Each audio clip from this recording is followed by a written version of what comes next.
नमस्कार, मी प्रियांका आणि प्रियांकास किचनमध्ये तुमचं स्वागत आहे. चला तर मग सुरुवात करूया चटपटीत आंब्याचं लोणचं बनवायला.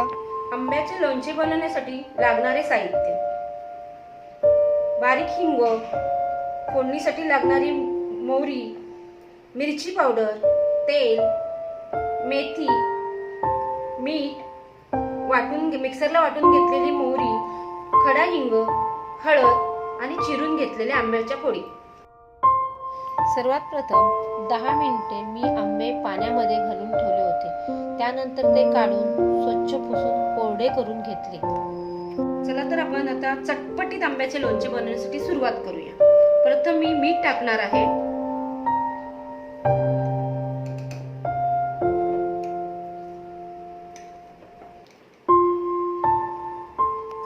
दोन ते अडीच चमचे मीठ टाकून घेतले. ते चांगलं ढवळून घेते.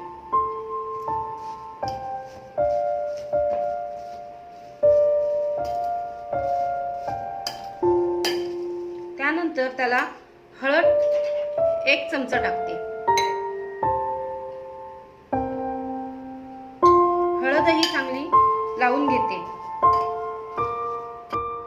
आता मी इथे 4 मोठे चमचे मोहरी टाकते.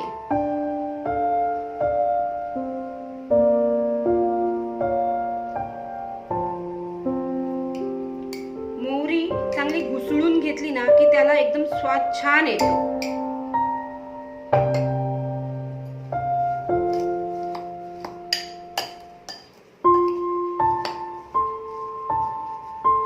आता मी इथे ना एक वेगळी फोड ठेवली. ह्याचं महत्व सर्वात लोणचं टिकण्यासाठी आहे.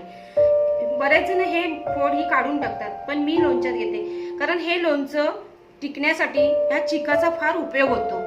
म्हणून ती नेहमी फोड कधीही टाकून न देता त्यामध्येच घ्यावी आणि ती छानही लागते. मोहरी जरा जास्त वेळ घुसळली तर त्याचा स्वाद फार छान येतो. आपण आता इथे तिखट टाकूया. तिखट सुद्धा आपल्या आवडीनुसार टाकायचं आहे. मी इथे काश्मीरी मिरचीचे पावडर टाकले आहे. ते मोठे 3 चमचे टाकले. आपल्याला जर तिखट अजून झणझणीत हवं असेल तर थोडं जास्त वापरू शकतो. स्पेशल टिप म्हणजे लोणच्यासाठी नेहमी प्लेनच मिरची पावडर वापरावी. लोणच्यासाठी आपण जे तेल वापरणार आहोत त्याची फोडणी करून घेऊ. प्रथम मी आता पातेलं ठेवलंय. गॅस पेटवते. पातेले चांगले तापून घ्यावे. मग त्याच्यामध्ये साधारण 1 बाउल तेल ओतावे. हे तेल आता आपलं चांगलं तापलंय. हे तेल चांगलं तापून घेतल्यानंतर ते परत गॅस बारीक करून थोडं थंड करून घ्यावं. कारण त्यामध्ये जे आपण मोहरी मेथी टाकणार असतो ते करपू नये. मी आता जरा गॅस 2 मिनिटं बंद करते. हे तेल आता आपण थोडं थंड करून घेतले. थंड झालं की नाही पाण्यासाठी आपण 1-2-3 मेथीचे दाणे टाकून बघू. हे आता आपलं तेल साधारण थंड झालं आहे. त्यामध्ये आपण आता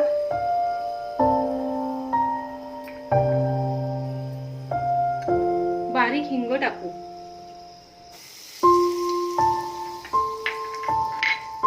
जरा थोडासा स्वादासाठी खडा हिंग टाकू. हा खडा हिंग चांगला फुलतो. फुलल्यानंतर त्याला थोडासा टेचून त्या लोणच्यामध्ये टाकायचा. त्या हिंगामुळे लोणचं चांगलं टिकतो.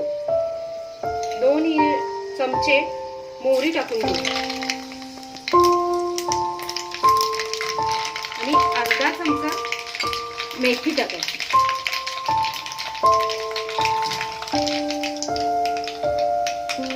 आपले हे फोडणीचे तेल तयार झाले आहे. सुरुवातीला मी जरा मीठ कमी टाकले होते. मी अजून त्याच्यामध्ये 1 चमचा मीठ वाढवते. लोणच्याला मीठ जरा जास्तच घालावे तर ते लोणचे चांगले टिकते.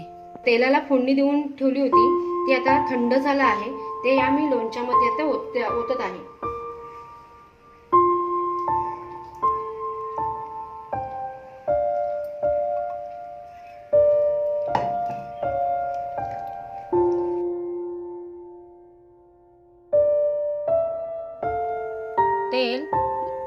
तीनच्या वरपर्यंत असावे. ते सगळं मिक्स करते. हे पहा आपले किती छान लोणचे झाले आहे. वा वा, वासही खूप सुंदर येतोय. हे 2 दिवसांनी तुम्ही परत उघडून पहा त्याची टेस्ट कशी झाली आहे. जर आपल्याला वाटलं मीठ कमी वाटतंय तर नंतरही थोडेसे वरून टाकू शकता. मीठ किंवा तेल हे नंतर परत टाकता येते. हे पहा साध्या आणि सोप्या पद्धतीचं चटपटीत लोणचे तयार आहे.